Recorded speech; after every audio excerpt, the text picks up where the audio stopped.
ओम श्री परमात्मने नमः. ओम श्री सद्गुरुवे नमः. जीवनदर्शन व्यासपीठाच्या आजच्या या चिंतन वर्गामध्ये तुम्हा सर्व ज्ञानी साधकांचे मी डॉक्टर विकास वाहेकर मनपूर्वक या ठिकाणी स्वागत करतो. तुम्हा सर्वांना मागच्या 2020च्या कटू सर्व जे आपल्या आठवणी त्या विसरून नवीन उत्साहामध्ये आपण 2021चं स्वागत केलेलं आहे. तर या 2021मध्ये मी तुम्हा सर्वांचं मनपूर्वक स्वागत करतो आणि तुम्हा सर्वांना सुयश चिंतितो. गेल्या 15 दिवसामध्ये आपल्या या संस्कृतीच्या दृष्टिकोनातून विशेषतः महाराष्ट्राच्या संस्कृतीच्या आणि आपल्या एकंदर भारतीय संस्कृतीच्या दृष्टिकोनातून दोन अतिशय महत्त्वाच्या घटना किंवा आपण एक उत्सव साजरे केलेत. त्यातला प्रथम जो आहे तो गीता जयंती आणि दुसरा जो आहे तो दत्त जयंती. गीता जयंती हा उत्सव जो आहे तो ज्ञानमार्गाचा आणि दत्त जयंती हा उत्सव जो आहे तो उपासना किंवा भक्ती मार्गाचा असा आपण त्याचा एक ढोबळमानानं असा फरक करू शकतो. तर या दोन विषयावर चिंतन आपल्याला हळूहळू करायचं आहे. तर आज आपला विषय जो आहे तो गीता जयंती या विषयावर आपल्याला आज आपलं चिंतन करायचं आहे. मोक्षदा एकादशी मार्गशीर्ष महिन्यातील त्या दिवशी या गीता जयंतीचा उत्सव आपण साजरा करतो. आणि मार्गशीर्ष हा महिना जो आहे तो विभूती युगामध्ये भगवंतांना सांगितलं की माझं स्वरूप जर तुम्ही वेगळ्या ठिकाणी पाहाल तर मी मासांमध्ये मार्गशीर्ष आहे.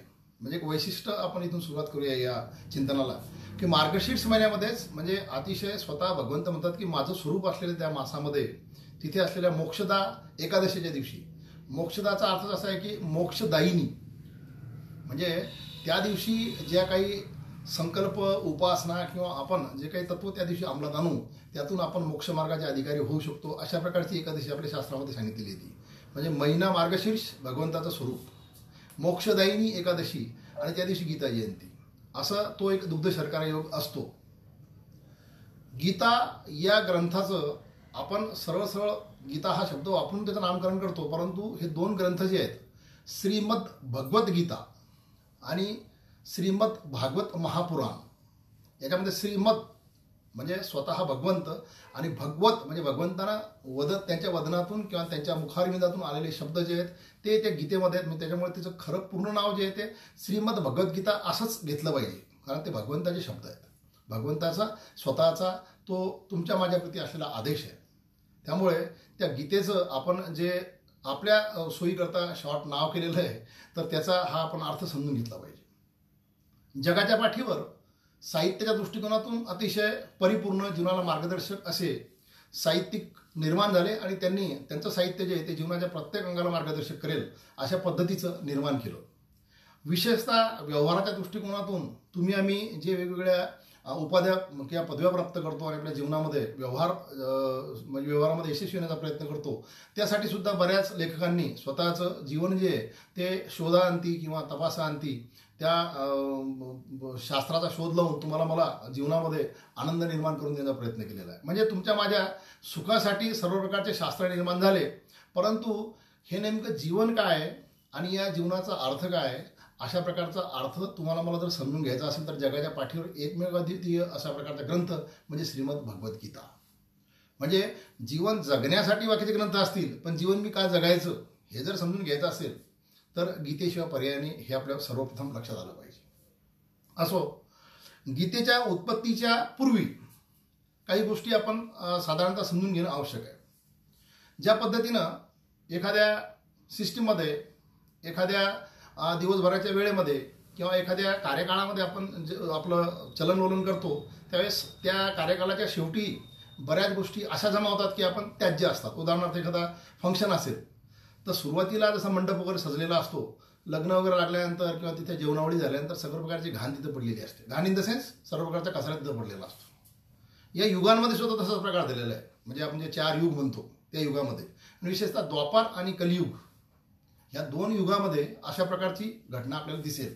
म्हणजे पापाचा, अन्यायाचा, अधर्माचा इतका प्रभाव शेवटी होत गेला द्वापार युगाच्या की भगवंताला द्वापार युगाच्या शेवट करत असताना महाभारताचं युद्ध करून घ्यावं लागलं. म्हणजे आपण गीतेमध्ये जर प्रवेश करतो झालो तर ही गोष्ट लक्षात आली पाहिजे. आणि म्हणून द्वापार युगाचा शेवट म्हणजे महाभारताचं युद्ध. म्हणजे त्या युगामध्ये जमा झालेला सर्व प्रकारचा अधर्म जो असेल, अन्याय जो असेल, पाप असेल, त्याला नष्ट केलं. हे नष्ट करत असताना भगवंताचे जे स्वरूप आहेत वेगवेगळे किंवा जे आपण अवतार म्हणतो, त्या अवतारामध्ये प्रभू रामचंद्राचा हा पूर्ण अवतार, परंतु संपूर्ण अवतार होत असताना भगवान श्रीकृष्णाला कर्म आणि भक्तीच्या पलीकडं ज्या ज्ञानाचा अधिकार प्राप्त झाला तो या गीतेच्या स्वरूपामुळे झालेला आहे. म्हणून भगवंताचं परिपूर्ण स्वरूप किंवा संपूर्ण स्वरूप निर्माण करण्यासाठी सुद्धा गीता कारणीभूत आहे, हे आपल्या लक्षात आलं पाहिजे. आता म्हणजे द्वापारयुगाची शुद्धी ही करण्याकरता जर युद्ध आवश्यक होतं आणि युद्ध ज्याच्या हातून करायचं तो अर्जुन जर गोंधळलेल्या अवस्थेमध्ये होता, तर भगवंताला त्याला युद्धाच्या सम्मुख उभं करत असताना किंवा युद्धाच्या दृष्टिकोनात त्याची मनोभूमिका तयार करत असताना त्याला तत्वज्ञान सांगत असताना फक्त तू युद्ध कर असं न सांगता एवढं मोठं तत्वज्ञान सांगण्याच्या मागचा जो खरा उद्देश आहे तो हे समस्त मानवजातीसाठी त्यांनी तत्वज्ञान सांगितलेलं आहे. आणि हे तत्वज्ञान सांगण्याचा त्यांचा जो अर्थ आहे तो वराह पुराणामधला एक श्लोक आहे, त्यातून आपल्या लक्षात येईल. तो श्लोक असं म्हणतो, स्वतः भगवंत त्या श्लोकामध्ये म्हणतात, गीता श्रेय अहम तिष्ठामी, म्हणजे गीतेच्या आश्रयाने मी आहे. गीता मे चोत्तम गृहम, गीता हेच माझं सर्वोत्तम गृह आहे. गीता ज्ञानमुपाश्रित त्रिलोकात पालम्यमी, म्हणजे गीतेच्या ज्ञानाच्या आश्रयानंच मी त्रिलोकाचं पालन करतो. हा इतका अर्थपूर्ण श्लोक आहे की हा श्लोक जर लक्षात आले तर गीतेचं महात्म्य लक्षात येईल. की भगवान म्हणतात मी गीतेच्या आश्रयानं राहतो, गीता हे माझं सर्वश्रेष्ठ घर आहे आणि गीतेच्या ज्ञानाच्या आधारेच मी तिन्ही लोकांचे पालन करतो. आता हा असा जर विचार आपण केला तर मग गीतेच्या वाचनाकरता उद्युक्त होणारे लोक किती आहेत ते आपल्याला फार कमी लोक दिसतात.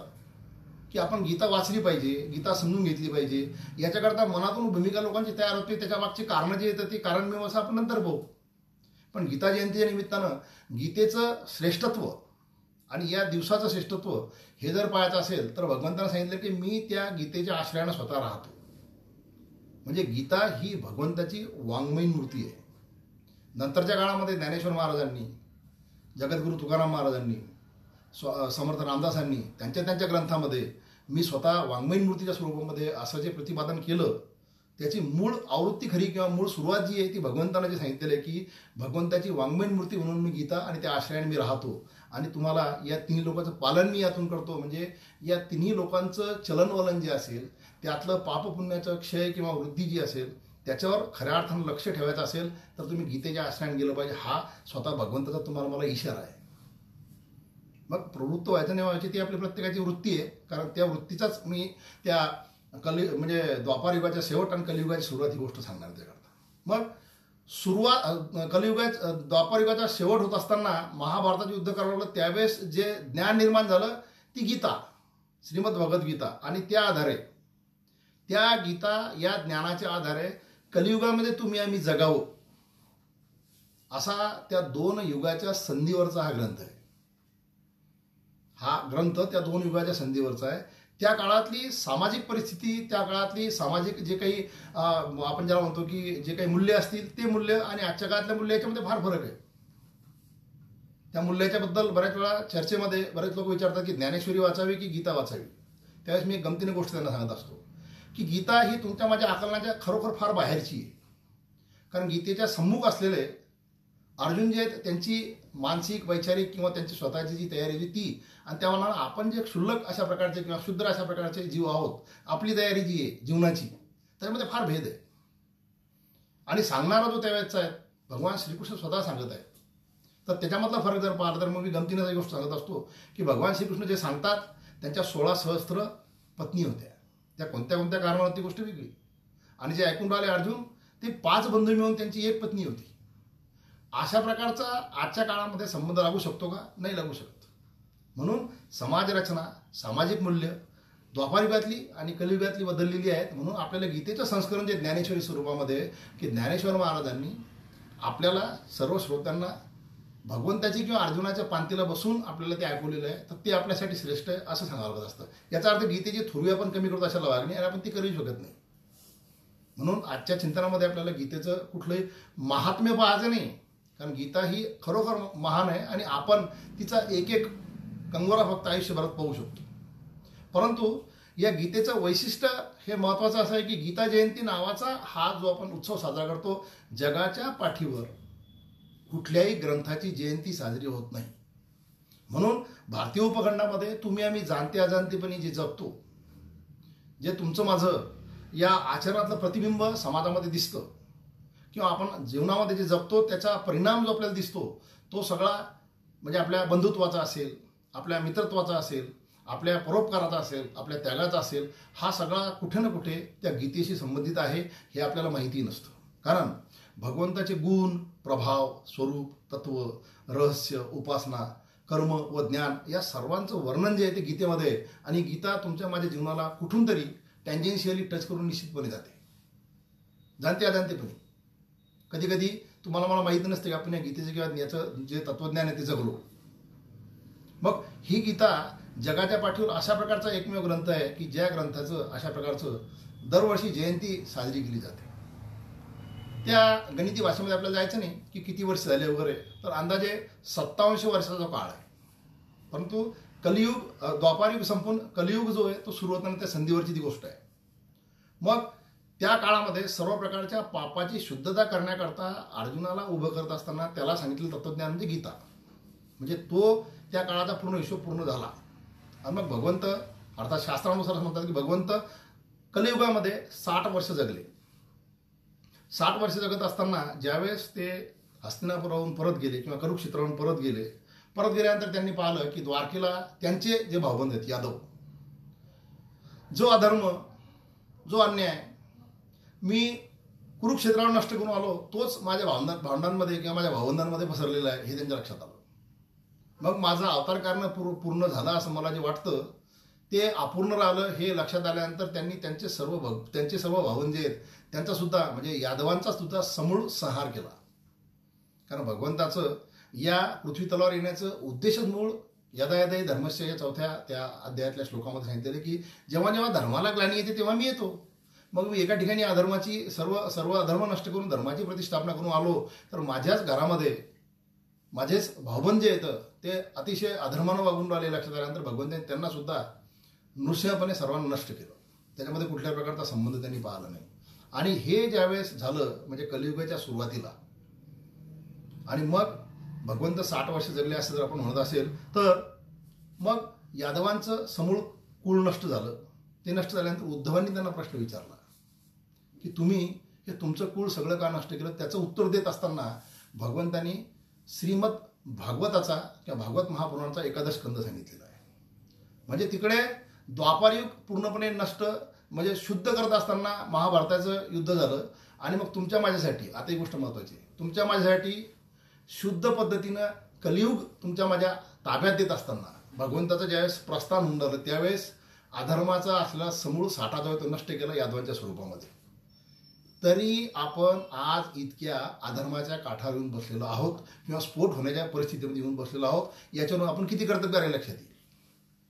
आणि म्हणून गीतेची आपल्याला सातत्यानं आवश्यकता काय लक्षात येईल. कारण गीता श्रेय अहम तिष्ठामी, मी तिथे राहतो. आणि गीता ज्ञानामुपाश्रित त्रिलोकात पालयाम्यहम, मी पालन गीतेच्या या ज्ञानातून सर्वांचं करतो. हे जर भगवंत म्हणतात तर तुम्हाला मला या कलियुगामध्ये पाप नष्ट करण्याकरता, माझा पाप नष्ट करण्याकरता गीतेचं चिंतन केलं पाहिजे.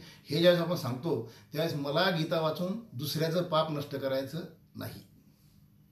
मला गीता वाचून माझ्या अंतर्यामी उठणाऱ्या वेगवेगळ्या वासना ज्या असतात त्यातून पापाची निर्मिती होऊ शकते असं गीता ज्यावेळेस मला स्पष्टपणे सांगते, हे सांगू राहिलो मी, स्पष्टपणे गीता ज्यावेळेस मला सांगते की तू या वासनेतून पापाकडे जाऊन राहिला, तिथं तुला अडवण्याचं सामर्थ्य ते गीतेमध्ये आहे. आणि म्हणून ती गीतेचं ज्ञान प्रत्येकानं आत्मसात करण्याचा प्रयत्न केला पाहिजे. हे वैशिष्ट्य या ग्रंथाचं आहे. दुसरी महत्त्वाची गोष्ट की या ग्रंथाचं एक आपल्याला यातल्या श्लोकाचं वगैरे वैशिष्ट्य पाहायचं नाही, या ग्रंथाचं एकंदरच वैशिष्ट्य आपल्याला पाहायचं आहे की काही ग्रंथ किंवा काही साहित्य जे असतात त्याला आपण अक्षरवाङ्मय म्हणतो. हे अक्षरवाङ्मयातील सर्वश्रेष्ठ वाङ्मय आहे. तर त्याचं कारण असं आहे की या ग्रंथातील ज्या संकल्पना आहेत, ज्याला कन्सेप्ट म्हणतो आपण, ते कन्सेप्ट जे आहेत ते मानवी प्रवृत्तीनुसार बदलत चालतात.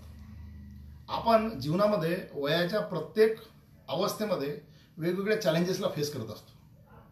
प्रत्येक वेळी वर्ष सुरू झाल्यापासून जानेवारीपासून डिसेंबर तर आपण जर विचार जर केला तर आपण प्रत्येक वेळेस वेगवेगळ्या चॅलेंजला फेस करत असतो. आणि मग तेव्हा आपण म्हणतो की आता माझ्या प्रायोरिटीज बदललेल्या आहेत.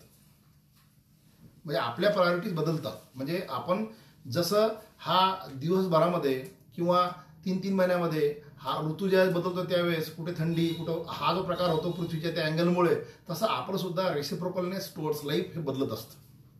हे रेसिप्रोकलनेस जसं बदलतं तसं आपल्या अंतर्यामी असलेल्या भावभावना सुद्धा बदलतात. आणि मग त्या भावभावना ज्या बदलतात आणि आपले ज्यावेळेस प्रायोरिटीज बदलतात त्यावेळेस आपल्याला गीतेतल्या प्रत्येक श्लोकाचं आपल्याशी लागू पडणारं त्याचं जे समीकरण असतं ते बदलत असतं. म्हणून हा गीता हा ग्रंथ जो आहे तो नित्य नूतन ग्रंथ आहे, हे लक्षात ठेवणं आवश्यक आहे. आणि मग हे हा जो ग्रंथ आहे या ग्रंथाला आपण त्या दृष्टिकोनातून पाहायला सुरुवात केली पाहिजे. गीता जयंतीच्या निमित्तानं नुसतं त्या जयंतीचं महत्त्व सांगायचं नाही, तुम्हाला मला त्या गीतेच्या मार्गानं जाण्याचा आपला प्रवास जो आहे तो सुरू करायचा आहे. म्हणून आपल्याला थोडंसं हे चिंतन थोडंसं आपल्याला म्हणजे विस्तृत प्रमाणामध्ये करायचं आहे. कारण गीतेचं अध्ययन करणं म्हणजे काय काय प्रकार आहे. कारण जे पुण्य संपादन करण्याचे वेगवेगळ्या युगामधले जे काही ज्याला आपण म्हणतो की आयुध होते किंवा जे काही स्रोत होते, त्या स्रोतामध्ये एका ठिकाणी यज्ञ होता, एका ठिकाणी दान होतं, एका ठिकाणी तप होतं, तीर्थ होतं. कलियुगामध्ये या सगळ्या गोष्टी बदलल्या. कलियुगामध्ये ह्या सगळ्या गोष्टी बदलल्या. पण एक गोष्ट आपण निश्चितपणे असं म्हणू शकतो की गीतेचं अध्ययन करणं म्हणजेच यज्ञ, दान, तप, तीर्थ, व्रत, संयम आणि उपवास आणि उपासना या सर्व गोष्टी जर तुम्हाला करायच्या असल्या घर बसल्या. कारण कलियुगामध्ये भगवंत प्राप्तीचं खरं साधन जे आहे भक्ती, आणि त्याचा मार्ग जो आहे तो नामस्मरण जर असेल तर त्या भगवंताच्या चिंतनामध्ये तुम्ही कसं जावं हे जर पाहिजे तर भगवंताची वाङ्मयीन मूर्ती. आणि त्यांनी स्वतः सांगितलं की गीता श्रेय अहम तिष्ठामी. जर स्वतः साक्षात भगवंत गीतेच्या स्वरूपामध्ये तुमच्या स्वतः तिष्ठत आहे किंवा राहत आहे तर मग तुम्हाला त्या गीतेचं स्वरूप जर समजून घेतलं तर तुम्हाला यज्ञ, दान, तप, तीर्थ, व्रत, संयम, उपवास आणि उपासना या सर्व गोष्टी गीतेच्या अध्यायातून प्राप्त होऊ शकतात. मग आता हे प्राप्त कसं होऊ शकतं तर भगवत प्राप्तीच्या मार्गामध्ये कलियुगामधला जो मूलभूत आपल्याजवळ असलेलं साधन जे आहे ते भक्तीचं आहे. मग हे भक्तीचा मार्ग आपल्याला सापडत असताना हा त्रिकांडाचा अशा प्रकारचा ग्रंथ जो आहे की ज्याच्यामध्ये सर्वात पहिले जे 6 अध्याय आपण म्हणतो, मूळतः 5च, जे मूळतः पहिले 5 अध्याय जे आहेत ते कर्मावर आधारित आहेत. 6वा जो आहे तो अतिशय वेगळ्या प्रकारचा अध्याय आहे, त्याच्याबद्दल आपल्याला चिंतन नंतर करता येईल. 7व्यापासून 12व्यापर्यंत भक्तीचं आहे आणि नंतर 13व्यापासून पुढे खऱ्या अर्थानं ज्ञानाचं कांड सुरू होतं. तो टप्पे आपल्याला ते जे टप्पे आहेत ते नंतर पाहता येतील. परंतु याच्यामध्ये कर्म, भक्ती आणि ज्ञान म्हणजे भक्ती तिथे मधात आहे. म्हणजे भक्ती ही खरी त्याला जोडून ठेवते अशा प्रकारचा आहे तो अर्थ.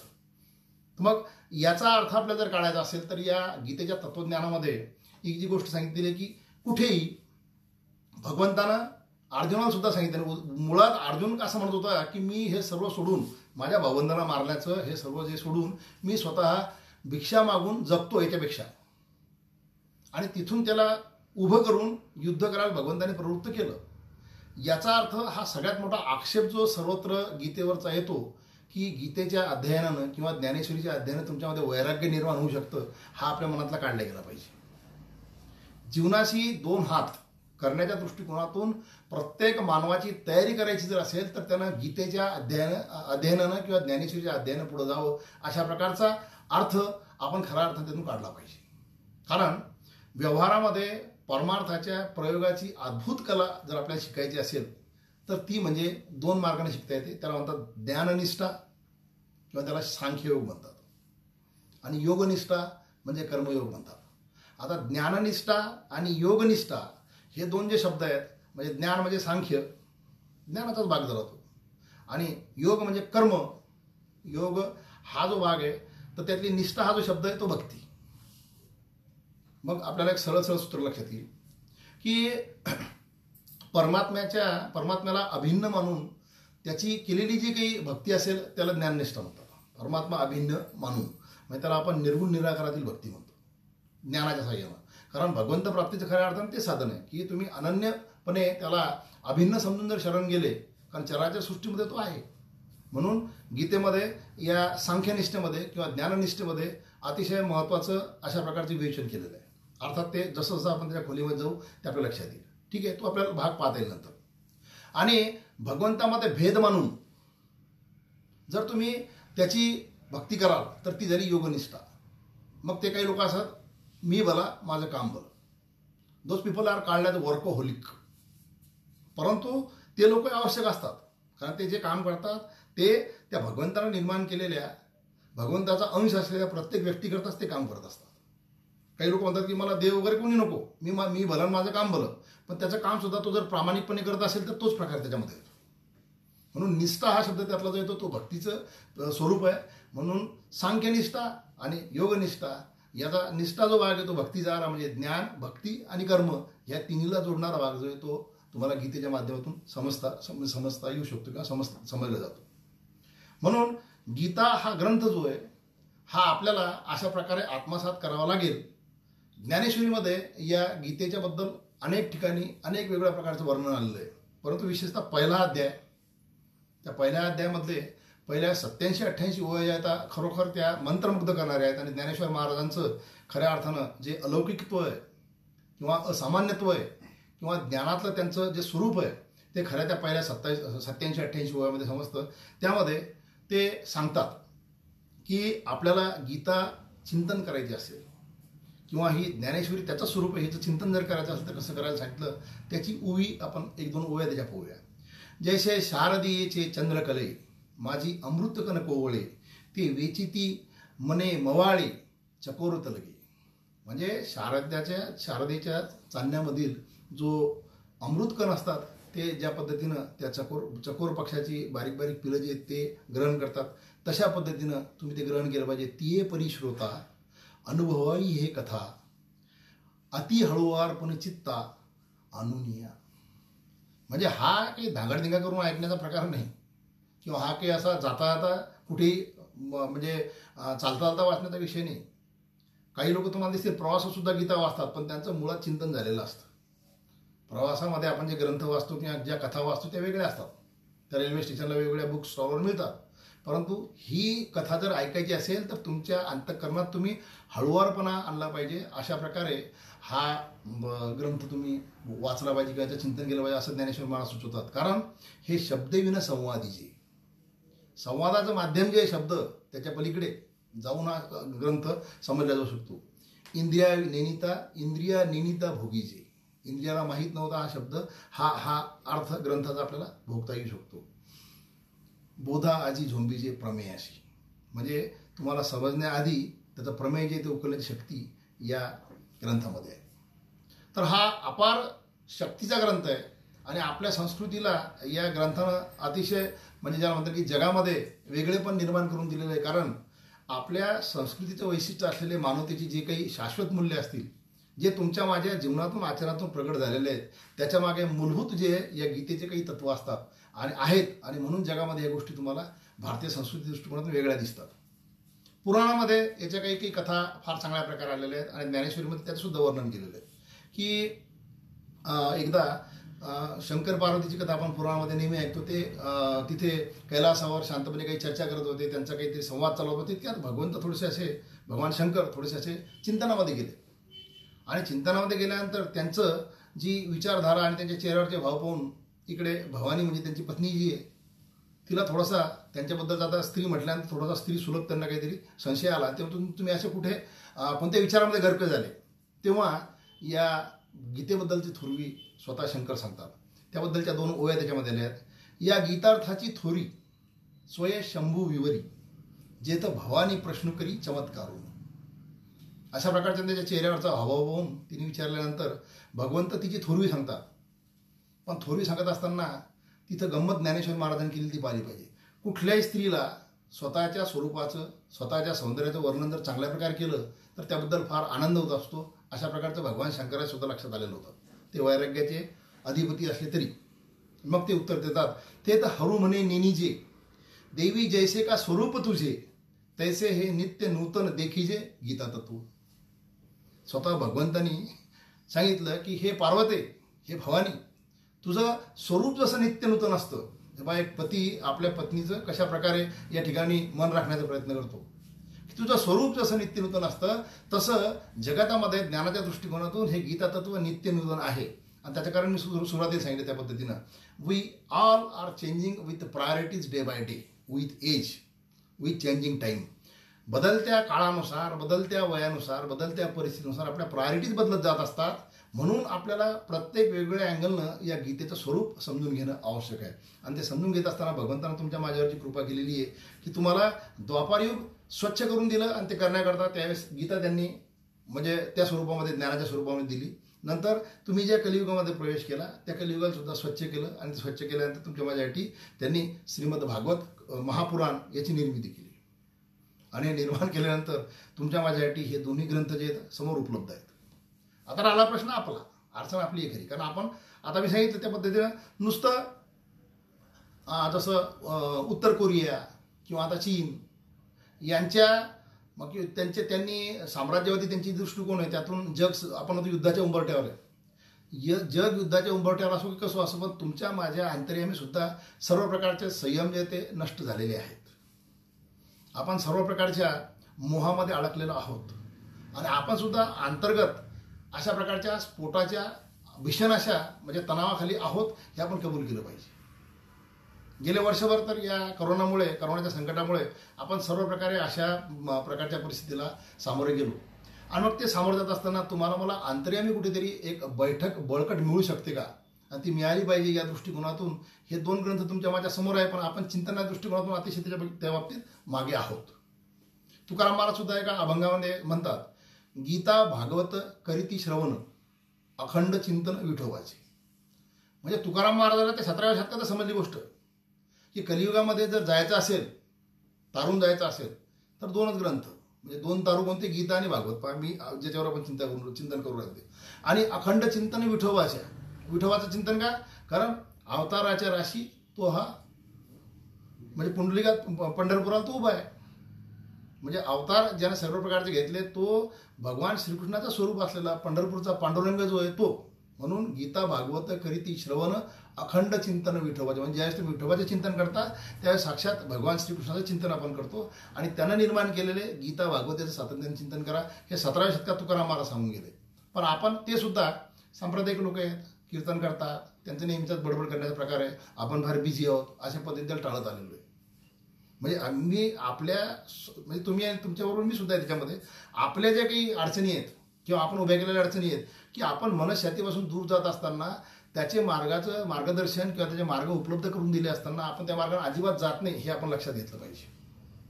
मग हे जर लक्षात आलं तर मग आपल्याला गीता हा ग्रंथ जो आहे या ग्रंथाबद्दल भगवंत काय म्हणतात हे 18व्या अध्यायातलं काही मूळ तत्व पाहिजे. कारण गीता हा ग्रंथ नुसता घेतला आणि सोडला असा भाग नाही, याच्यामागे आपल्या या संस्कृती फार मोठी पार्श्वभूमी आहे. ती पार्श्वभूमी 18व्या अध्यायामध्ये भगवंताने सांगितलेली आहे. तीच ज्ञानेश्वर महाराजांनी अतिशय शुद्ध स्वरूपामध्ये त्याचं स्वरूप तुम्हाला मला समजेल अशा पद्धतीने मांडलेलं आहे. ज्ञानेश्वर महाराज ज्ञानेश्वरीमध्ये त्या गीतेबद्दल म्हणतात, एवं वेदाचे मूळ सूत्र सर्वाधिकरेव पवित्र श्रीकृष्णे गीताशास्त्र प्रगट केले. म्हणजे वेदाचं मूळ सूत्र जे असेल आणि सर्वात पवित्र अशा प्रकारचं एकमेव गीताशास्त्र हे भगवान श्रीकृष्णाने प्रगट केलं.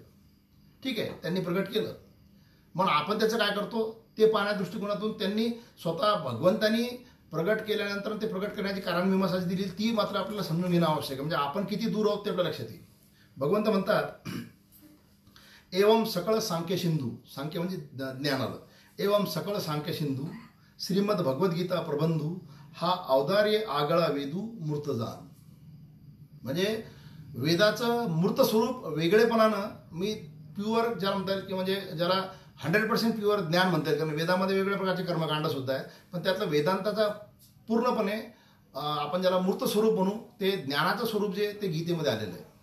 कारण आता हे कारण फार महत्त्वाचं आहे आणि त्या कारणामध्ये तुमच्यामध्ये भारतीय संस्कृतीतल्या बऱ्याच अडचणी ज्या आहेत ना त्या लपलेल्या आहेत. भगवंत म्हणतात, वेदू संपन्न होय ठाई.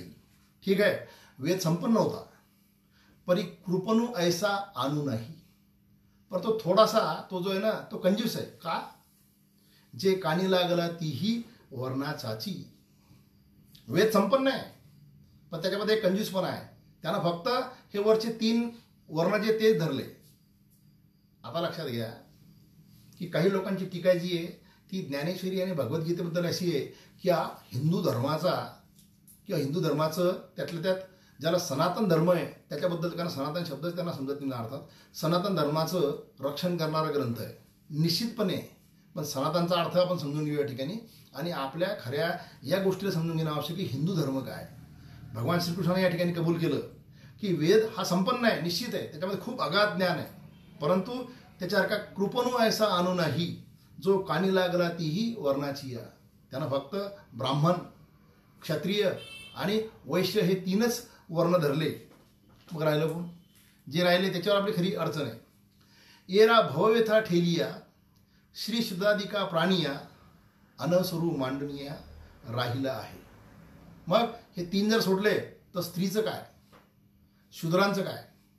त्यांच्या जीवनाची भवव्यथा म्हणजे त्यांच्या जीवनाच्या व्यथा त्यांनी कोणाजवळ सांगाव्या, त्यांनी कोणाजवळ मांडाव्या. हे माझं, कारण मी या सर्व सृष्टीचा निर्माता आहे, हे माझं चूक लागलं. भगवंत कबूल करतात चूक, लक्षात घ्या. तरी मज पाहता हे मागिले उने फेडावया गीतापणे वेदू वेठीला भलतेने सेव्य होवाया. मी या सृष्टीची निर्मिती करत असताना ही त्रुटी माझ्याकडून राहून गेली होती की वेद निर्माण करत असताना वेदाने फक्त 3च जे आश्रम आहेत किंवा 3च जे वर्ण आहेत त्या वर्णाचंच सर्व प्रकारचं गुणगान गायलं किंवा त्यांच्यापर्यंतच तू पोहोचू शकतो अशा प्रकारची व्यवस्था कर्मकांडी लोकांनी केलेली होती. सनातनी म्हणत नाही त्याला. सनातन म्हणजे भगवंत सनातन आहे. अनादि अनंत जी गोष्ट असते त्याला सनातन म्हणतात. सर्व काळ जी गोष्ट श्रेष्ठ असते त्याला सनातन म्हणतात. सर्व काळ जी गोष्ट सत्य असते त्याला सनातन म्हणतात. सनातन शब्द हा आपण चुकीच्या पद्धतीने वापरतोय, लक्षात घेणं आवश्यक आहे. पण भगवंताने कबूल केलं की स्त्री शूद्रांनी मग त्यांची भवव्यथा कोणाजवळ मांडावी. वेद जर ऐकायला तयार नाही, हे उणे पण माझ्या लक्षात आलं. म्हणतात तरी मज पाहता ते मागिले उणे. हे उणे पण होतं. सृष्टी निर्माण केल्यानंतर प्रत्येक जीवाला जर जीवनाचा अधिकार मी दिला, पण त्याच्यामध्ये हे उणे पण राहिलं. ज्ञानाचा अधिकार स्त्री आणि शूद्रापासून दूर वेदांनी केला होता. भगवंताने कबूल केलं कर्मकांडापर्यंत, कारण गीता हे वेदांताचं सार आहे. गीता हे वेदांताचं सार आहे. तर म्हणतात तरी मज पाहता ते मागील पण उणे फेडावया गीतापणे वेदू वेठीला भलतेने सेव्य होया. म्हणून मी ही गीता मांडली आणि वेद जो आहे तो सगळ्यांना म्हणजे मूर्त स्वरूप वेदाचं गीतेच्या स्वरूपामध्ये सर्वांना त्याचं सेवन होऊ शकेल, त्याचं श्रवण होऊ शकेल अशा प्रकारचा वेद म्हणजे मूर्त स्वरूपामध्ये या गीतेच्या स्वरूपामध्ये निर्माण केला आणि त्याकरता मी सांगितला. फक्त हा अर्जुनाकरता आला हे आपलं भाग्य आहे. अर्जुनाच्या निमित्तानं आला हे आपलं भाग्य आहे आणि अर्जुन आपल्याला त्या ठिकाणी सापडला हे आपलं खऱ्या अर्थानं भाग्य आहे. मग ही गोष्ट आपण मनापासून लक्षात ठेवणं आवश्यक आहे. गीता किंवा ज्ञानेश्वरी हे दोन्ही ग्रंथ तुमच्या माझ्यामध्ये असा वैचारिक भेदभाव करण्याकरता नाहीत. भगवंतांना साक्षात कबुली दिली की जो भेदभाव स्त्री शूद्राच्या बाबतीत झाला असेल पूर्वीच्या ज्ञान प्रवाहातून तो दूर करण्याकरता मी गीतेची निर्मिती केलेली आहे. ही जर गोष्ट इतक्या स्पष्टपणे भगवंत सांगतात तर मग आपल्याला त्या गोष्टीमध्ये निश्चितपणे आपल्याला म्हणजे ती गोष्ट भगवंताच्या शब्दामध्ये म्हटल्यानंतर ती आपल्याला मान्य करणं आवश्यक आहे. आणि आपण त्या बाबतीत अर्जुनाचं सुद्धा म्हणजे आपल्यावर जे असे लुटपार ते मांडलं पाहिजे. कारण तसे अर्जुनाचे नि व्याजे गीता प्रकाशुनी श्रीराजे संसार एवढे थोर वेजे ओढे ओझे फिडिले जगाचे. भगवंतानं आपल्या या जगावर जे अशा प्रकारचं मानवतेच्याच एका अंगाला आपण असं दुर्लक्षित करत होतो आणि त्यातून आपण ज्या पापाच्या ओझ्याखाली दबत होतो ते सर्व ओझं जे आहे गीता निर्माण करून त्यांनी अर्जुना निमित्तानं तुम्हाला मला खऱ्या अर्थानं ती मोक्ष प्राप्त करून देण्याच्या दृष्टिकोनातून किंवा मुक्ती देण्याच्या दृष्टिकोनातून अशा प्रकारचे द्वार जे ते खुलं केलेलं आहे स्त्री शूद्र दिकांसाठी सुद्धा. म्हणून तुकाराम महाराज असो की ज्ञानेश्वर महाराज असो त्यांच्या तत्वज्ञानामध्ये स्त्री आणि शूद्र या सर्वांसाठी ते मुक्तद्वार केलेलं आहे की या रे म्हणजे स्त्री शूद्र सर्व प्रकारचे सान थोरो हे सर्वजण या आणि या भगवंताचं स्वरूप जे आहे ते ग्रहण किंवा त्याचा प्रसाद ग्रहण करा ज्ञानाचा. अशा प्रकारचं त्यांनी स्वतः प्रत्येक ठिकाणी अभंगामध्ये किंवा ओव्यांमध्ये अशा प्रकारचे हे मांडलेलं आहे. आणि ते मांडण्याच्या मागे हे भगवंताचं स्वतःची कबुली जी ती त्यांनी ग्राह्य धरलेली. म्हणजे आपण मुळात आपल्या या शास्त्रग्रंथांचं अध्ययन करत असताना आपल्या स्वतःच्या काही मूलभूत कन्सेप्ट घेऊन बसतो आणि त्याच्यामुळे अडचण येते. आणि बऱ्याच वेळा मी मागच्या वेळेस सांगितलं की बऱ्याच वेळा बरेच लोक जे आहेत ना ते कुठल्याही ग्रंथावर टीका करत असताना त्या ग्रंथाचं कोणत्याही प्रकारचं अध्ययन न करता त्या ग्रंथावर टीका करतात आणि मग ते स्वतःला पूर्वगामी समजून घेतात. ही गोष्ट वेगळी असू द्या. आता हा ग्रंथ जो आहे हा 3 जे आपण वर्ण पाहिले ते स्त्री शूद्र या सर्वांसाठी आहे. पण तरी भगवंताने याच्यामध्ये गंमत सांगितली की हे सर्व तत्वज्ञान तुझ्यासाठी मी जरी मांडत असलो तरी हे तू कोणालाही सांगायचं नाही. म्हणजे अयोग्य व्यक्तीसुद्धा भगवंताने या ज्ञानेश्वरीमध्ये किंवा गीतेमध्ये ते तशा प्रकारचे मेन्शन करून ठेवलेले आहेत. म्हणजे आपल्याला आता काय पाहायचं की हे आपण सर्वांनी ग्रहण का केलं ते आपण पाहिलं. हे आपण सर्वांना द्यायची आहे, पण तरी देत असताना अयोग्य व्यक्तीला कसं आपल्याला सोडायचं त्यातून, किंवा अयोग्य व्यक्ती कुठला आहे तो कसा लक्षात आला पाहिजे ते पाहिलं पाहिजे. आणि मग आपल्याला प्राप्तव्य पाहायचे. म्हणजे गीता जयंती आपल्याला पूर्णपणे त्या दृष्टिकोनातून लक्षात येऊ शकते. अयोग्य व्यक्तीमध्ये भगवंत त्या 18व्या अध्यायामध्ये श्लोक क्रमांक 67 मध्ये सांगतात, तरी तू हे जे पार्था गीताशास्त्र लाधले आस्था ते तपोहीना सर्वता सांगावे ना हो. जो तपहीन असेल त्याला हे सांगू नका. तप याचा अर्थ जो आहे तो या ठिकाणी कुठल्याही जंगलामध्ये किंवा डोंगरामध्ये जाऊन शरीराचे काही हाल करण्याचा भाग नाही. तप याचा अर्थ असा असतो की आजच्या कलियुगामध्ये आपण त्याचा अर्थ घेणं आवश्यक आहे. आपण वेगळ्या पद्धतीने त्याचा अर्थ बघू की तुमचं माझं नैतिक आचरण करत असताना समोर येणाऱ्या आजच्या व्यावहारिक प्रलोभनाला लाथाडून, लक्षात घ्या, समोर येणाऱ्या म्हणजे आजच्या व्यावहारिक अशा ऐहिक अशा काही प्रलोभनाला लाथाडून आपल्या एका तत्वानुसार त्या ईश्वरनिष्ठा ठेवून जे लोक जगतात ते तपच करत असतात. न लगे सायास जावे वनांतरा सुखे येतो घरा नारायण. हा कोणाकडे येतो? तो जे अशा प्रकारचे नैष्टिक तपोनैष्टिक लोक जे असतात त्यांच्याकडे.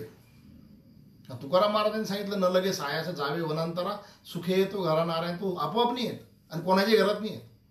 तर तुम्ही तुमचं जीवन जर एका विशिष्ट ध्येयानं, एका विशिष्ट तत्वानं आणि त्या सर्व याला जर तुम्ही नैतिकतेची बाजू बळकट करून समोरच्या सर्व प्रकारचे येणारे ऐहिक किंवा व्यावहारिक प्रलोभन लाथाडून सत्याच्या बाजूनं, न्यायाच्या बाजूनं जर जीवन जगत असले तर ते एक तपच आहे. म्हणून ज्ञानेश्वरी कोणाला सांगावी आणि कोणाला सांगू नये, तर असं उठल्या सुटल्या कोणाला सांगून चालणार नाही ती. तर त्याच्यामध्ये त्या व्यक्तीची ही पात्रता तू अर्जुना पहा. तरी तू हे जे अर्जुन पार्था गीताशास्त्र लाधले आस्था, तुझी माझ्याप्रती आस्था होती, तुझी माझ्याप्रती भक्ती होती म्हणून तुला मिळालं ते. परंतु तरी ते तपोहीना सर्वता सांगावे ना हो, अथवा तापसोही झाला. आता दुसरा क्रायटेरिया त्यातला म्हणजे तपहीन लक्षात आहे आपले. अथवा तापसोही झाला परी गुरुभक्ती जो ढिला. शब्द बघा, परी गुरुभक्ती जो ढिला तो वेदी अंत्यजो वाळीला तैसा वाळी. वेदांनी अंतजांना जसं वाळीत टाकलं तशा पद्धतीनं जो गुरुभक्तीमध्ये कच्चा आहे, गुरुप्रती ज्याची आस्था नाही किंवा त्याच्या जसं म्हणजे खऱ्या अर्थानं आपल्याला निष्ठा नाही, तशाला सुद्धा तू ही गोष्ट सांगू नको किंवा हे तत्वज्ञान सांगू नको. कारण गुरुच्या बद्दल आपल्या गीतेमध्ये सर्वथा ज्या गोष्टी सांगितलेल्या आहेत की तद्विधी प्राणी पातेन परिप्रश्नेन सेवया, ह्या ज्या गोष्टी त्या श्लोकामध्ये सांगितलेल्या आहेत त्या पद्धतीनं की आपल्याला आपल्या गुरुप्रती सर्व प्रकारची जी काही असेल ती निष्ठा आणि सर्व प्रकारचा ज्याला आपण अन्य शरण भाव जो येतो व्यक्त झालेले जे लोक असतात त्यांनाच, किंवा शिष्यभावानं काम करणारे लोक जे असतात तशा प्रकारचे साधक जे असतात त्यांच्यासमोर तू ही गोष्ट सांगणं आवश्यक आहे. म्हणजे तपोहीन आणि गुरुभक्तीहीन व्यक्तीला तू हे सांगू नको. म्हणजे हे दोन लोक जे आहेत ते अयोग्य आहेत. आता आजच्या काळामध्ये गुरुभक्ती हा प्रकार जो आहे तो आपण एखाद्या वेळेस 13व्या अध्यायामध्ये पाहणार आहोत. पण गुरुभक्ती हा प्रकार जो आहे तो ॲक्च्युली ज्ञानाचं परिपूर्ण अशा प्रकारचं एक आविष्कार आहे. आपण 13व्या अध्यायामध्ये एका विशिष्ट 7व्या नंबरच्या श्लोकमध्ये ते आहे, त्याचं चिंतन आपण करणार आहोत. पण गुरुभक्ती म्हणजे आजच्या काळामध्ये देखाव्याकरता गुरु करतात लोक. देखाव्याकरता गुरु करायचे, मग सगळे गुरु भगिनी एकत्र जमा करायचे, त्यांचे काही मेळावे घ्यायचे, उपासना करायची, भंडारे करायचे, हे प्रकार असतात. पण गुरुभक्ती ती नाही. स्पष्ट प्रकारे गुरुभक्ती जी ती आपल्याला 13व्या अध्यायामध्ये पाहता येईल. पण मी जी म्हणजे आपण आता जी चर्चा केली तशा प्रकारची गुरुभक्ती तिला अभिप्रेत नाही.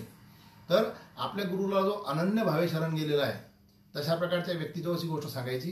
पण गुरुभक्तीमध्ये जो कमकुवत असेल तशा व्यक्तीजवळ सांगून, कारण हे ज्ञान जे हा अमृतकुंभ आहे हा अशा सशक्त हातामध्ये द्यावा लागेल की ज्याचा तपाची शक्ती आहे आणि गुरुभक्तीचा आशीर्वाद आहे अशा ठिकाणी तुला द्यावं लागेल. कारण हे गुरुभक्तीशिवाय उपजणारी वस्तू नाही हे ज्ञान. म्हणून हे दोन लोक जे येतात तिथं आपल्याला ते टाळणं आवश्यक आहे. आणि ते टाळत असताना त्यांनी सांगत असताना पुन्हा ती गोष्ट सांगितली. वारंवार ज्ञानेश्वरीमध्ये किंवा गीतेमध्ये एक गोष्ट सांगितलेली आहे की जसं वेद हा संपन्न जरी आहे तरी तो एका ठिकाणी कृपण झाला. त्यानं 3च वर्ण धरले. तसं या ठिकाणी ते म्हणतात, तो वेदी अंत्यजू वाळीला तैसा वाळी. जो गुरुभक्तीमध्ये कच्चा असेल तो ज्या पद्धतीने वेदांनी त्या अंत्यजाला वाळीत टाकलं त्या पद्धतीने तू सुद्धा त्याला वाळीत टाक. जे गीता तत्व मी सर्वांसाठी जरी निर्माण केलं तरी जो गुरुभक्तीमध्ये कच्चा आहे किंवा तपामध्ये कच्चा आहे त्यांना सुद्धा या गीता तत्वाच्या ज्ञानग्रहणाचा अधिकार नाही. म्हणून ही गोष्ट आपल्याला महत्त्वाची लक्षात ठेवणं अशी की इथे त्या म्हणजे कोणत्या व्यक्ती ज्या आहेत त्या अयोग्य आहेत. म्हणून आपण बोलत असताना कुठेही ती गोष्ट सांगू नये. पण मग तरी शेवटी भगवंत या सृष्टीचा निर्माता आहे. म्हणजे या भगवंताचे आपण सर्वजण लेकरं आहोत. आणि ते लेकरं असल्यामुळे आपण कोणती जरी चूक केली तरी ती चूक दुरुस्त करण्याचं निस्तारण्याचं त्या भगवंताला सातत्यानं आनंद होतो. हे गीता ज्ञानेश्वरी वाचताना तुमच्या सातत्यानं लक्षात येईल की अर्जुनाला ज्या पद्धतीने तो सांभाळतो त्या पद्धतीनं मग त्यानं त्याच पद्धतीने तुम्हाला मला सांभाळलेलं आहे. आणि मग आपण जसं आपल्या आईवडिलाची एखादी गोष्ट ऐकल्यानंतर लहानपणी ते तुम्हाला मला जशा प्रकारचं काही बक्षीस देतात किंवा तुमची माझी कशी काहीतरी शाबासकी म्हणून काहीतरी गोष्ट देतात, एखादा आपण ज्याला गिफ्ट म्हणतो ते देतात, तशा पद्धतीने सातत्यानं या गीतार्थ ग्रंथात सुद्धा तुम्हाला मला काही ना काही गिफ्ट देण्याचं भगवंतानं प्रयोजन केलेलं आहे. म्हणजे अयोग्य व्यक्तीला तुम्ही देऊ नका ते मान्य आहे, पण मग तो दिल्यानंतर कोणाला काय होऊ शकतं. तर मग ती सुरुवातीला जी गोष्ट सांगितली गीता श्रेय अहम तिष्ठामी, गीतेमध्ये मी आहे. मग आता मी गीता ज्या सगळ्यांना सांगतो त्यावेळेस मग तुला काहीतरी मिळालंच पाहिजे म्हणून गीतेचं प्राप्तव्य आपण लक्षात घेऊ. म्हणजे आपल्या उत्तरार्धामध्ये सगळ्यात महत्त्वाची गोष्ट की सातत्यानं गीतेचं चिंतन करणारे लोक या आपल्या देशामध्ये आहेत. पण गीता चिंतन करून मी माझ्यापुरती एखादी गोष्ट जर करत असेल तर त्यातून तिथली कुठली गोष्ट साध्य होणार नाही. कारण मी माझा एक असा उत्कर्ष करील आणि मी ही जी गोष्ट जी ही दुसऱ्यांना जर सांगत नसेल तर मी कृपण झालो त्या वेदासारखाच. तुकाराम महाराज एका अभंगामध्ये म्हणतात, सेवितो हा रस वाटितो आनिका. मग मला गीता तत्व समजलं माझ्यापुरतं ते मी दुसऱ्याला सांगण्याचा प्रयत्न केला पाहिजे. याकरता भगवंत ती शाबासकी तुम्हाला मला देतात. मग ते प्राप्तव्य सांगतात. ते हे मंत्ररहस्य गीता मेळवी जो माझिया भक्ता अनन्य जीवना माता बालका जैसी. हे मंत्ररहस्य, मंत्र म्हणजे शब्दाची शक्ती, शब्दाच्या शक्तीचं हे रहस्य जे गीतेच्या स्वरूपामधलं जे माझ्या भक्ताला सांगतात. आता हा जो भक्त आहे भगवंताचा हा 2 प्रकारचा आहे. तो भक्त सर्वप्रथम आपण जर पाहिलं सुधारण्यासारखा आहे. म्हणजे त्याच्यावर कुठल्या प्रकारचं ऐहिक व्यवस्था त्याच्याजवळ नाही. दुसरा तो सूरदासासारखा आहे, म्हणजे त्याला दिसतही नाही. आणि तिसरा तो खऱ्या अर्थानं अज्ञानी किंवा अश्राप आहे.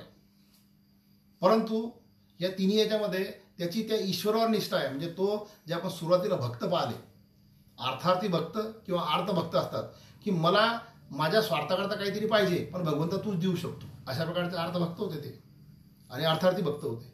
तशा पद्धतीनं याच्याजवळ बाकी काहीच नाही, परंतु तो म्हणतो की या जगतामध्ये किंवा माझ्या या जीवनामध्ये मला सर्वार्थानं आधार त्या भगवंताचा आहे. त्याला भगवंत भक्त म्हणतात. म्हणून त्याच्यापर्यंत तू हे ज्ञान पोहोचवण्याचा प्रयत्न करत असशील कशा पद्धतीनं की मी माता आहे आणि त्या बालकाची भेट घडवून आणायची. मग मातेची आणि बालकाची भेट घडवून आणणार साधा झाला का, त्याला अनन्य जीवना म्हटलेलं त्यानं. हे मंत्ररहस्य गीता मेळवी जो माझिया भक्ता अनन्य जीवना माता बालका जैसी. ज्या पद्धतीनं हरवलेलं बालक जे एखाद्या मातेला कोणी भेटून दिलं तर त्याला जे म्हणजे त्याचं जे कौतुक राहील त्या समाजामध्ये, त्या पद्धतीनं तू माझ्या अशा भक्तांपर्यंत जर हे गीतेचं स्वरूप जे आहे मंत्ररहस्य गीता जी आहे ती त्याच्यापर्यंत जर पोहोचवली तर तुला काय होऊ शकतं. तैसी भक्ता गीतेसी भेट करी जो आदरेसी तो देहापाटी मजसी एकची होय. म्हणजे अशा पद्धतीनं बालकाची आणि मातेची भेट घालून ज्या पद्धतीनं त्याचं म्हणजे तो दृष्टांत झाला. तर सिद्धांत असा आहे की तशा पद्धतीनं जो माझ्या भक्ताची आणि या गीतेची भेट घालून देईल, हा मुद्दा एक लक्षात घेण्यासारखा आहे. जो गीतेची आणि माझ्या भक्ताची भेट घालून देईल तो, आणि ती सुद्धा भेट आदरानं मात्र, तो देहापाठी मजसी म्हणजे मृत्यूलोक संपल्यानंतर एक जीव तर माझ्याचीच येऊन पोहोचेल. देव पहावया गेलो देवची होऊन ठेलो. तुकाराम महाराजाच्या अभंगामध्ये सातत्यानं हे तत्वज्ञान वेगवेगळ्या शब्दात सापडतं. म्हणून ज्ञानेश्वरी किंवा तुकाराम गाथा हे जर आपण पाहत गेलो तर तुम्हाला त्याच्यामध्ये गीतेचे अनेक रहस्य जे ते आपोआप सापडायला सुरुवात होते. म्हणून गीता भागवत करीती श्रवण अखंड चिंतन विठोबाचे मार्ग सांगितला.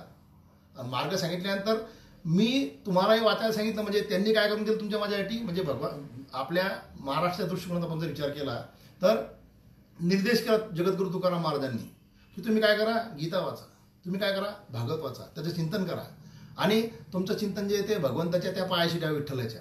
म्हणजे जी भगवंतानं गोष्ट सांगितली याच्यामध्ये ते मंत्र रहस्य गीता मिळवी जो माझी भक्ता अनन्य जीवना माता बालकाजेशी, हे तुकाराम महाराजांनी काम केलं. आणि नंतर मग तैसी भक्ता गीतेशी भेट करी जो आदरेसी तो देहापाठी मजसी एकची होय. हे केल्यानंतर मग पुस्तकातच गोष्ट आहे काही, या ग्रंथाचं गोष्ट आहे का नाही. तुकाराम महाराजांनी कुठेतरी गोष्ट आठवली, म्हणजे पाहिली असेल, अनुभवली असेल. कारण तुकाराम महाराजांचा अभंग गाथा जो आहे हा सर्व प्रकारच्या अनुभवाचा आविष्कार आहे, अनुभूतीचा आविष्कार नाही. तो सर्व प्रकारच्या अनुभवाचा आविष्कार आहे. मग ज्या ठिकाणी भगवान श्रीकृष्ण असं म्हणतात की तो देहापाठी मजसी एकची होय, देव पहावया गेलो देवची होणी ठेवलो, हा तुकाराम महाराजांनी शिक्कामोर्तब केलेल्या गोष्टी कोणत्या, की भगवंतानं जे सांगितलं की जर एखाद्या माता बालकाची भेट ज्या पद्धतीने कोणी घडून आणतो त्या पद्धतीने माझ्या भक्ताला कोणी गीतेचं ज्ञान जर देत असेल तर मृत्यू लोकांना तो मलाच येऊन भेटतो. प्राप्तव्य आहे गीतेचं. हा ग्रंथ जो आहे त्याकरता आपण सर्वांनी चिंतन केलं पाहिजे. आणि ते चिंतन करण्याकरता एक महत्त्वाची गोष्ट, जयंती ही गोष्ट जी असते ती आपण लक्षात घेतली पाहिजे. आपल्याकडे 2-4 वेगवेगळ्या प्रकारच्या जयंती असतात. आपल्याकडची एक जयंती असते 1 जानेवारी, म्हणजे काहीतरी ठरवायचं.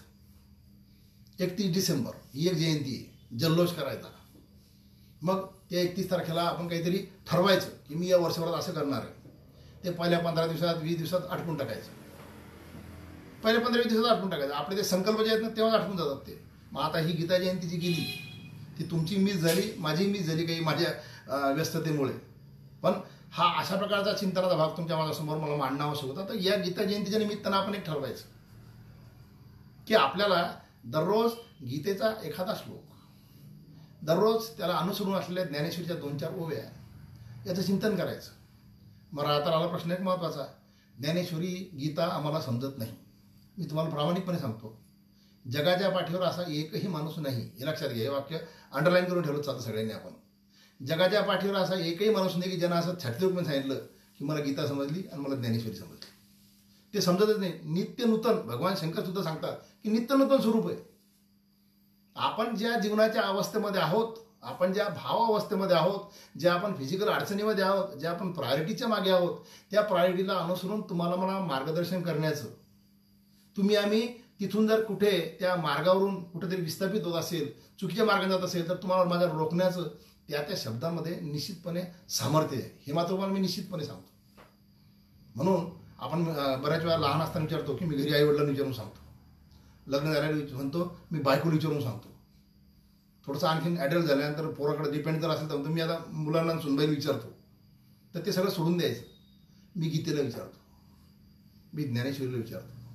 हा आपला दृष्टिकोन जो आहे तशा पद्धतीने बदलायचा आणि मग मी माझं मार्गक्रमण करतो. कारण या भूतलावर आपण जे सर्व आहोत हे स्नेहाच्या धाग्याने बांधलो आणि काहीतरी तुमचे माझे प्रारब्ध सारखे म्हणून आपल्या एका कुटुंबात आलेलो आहोत.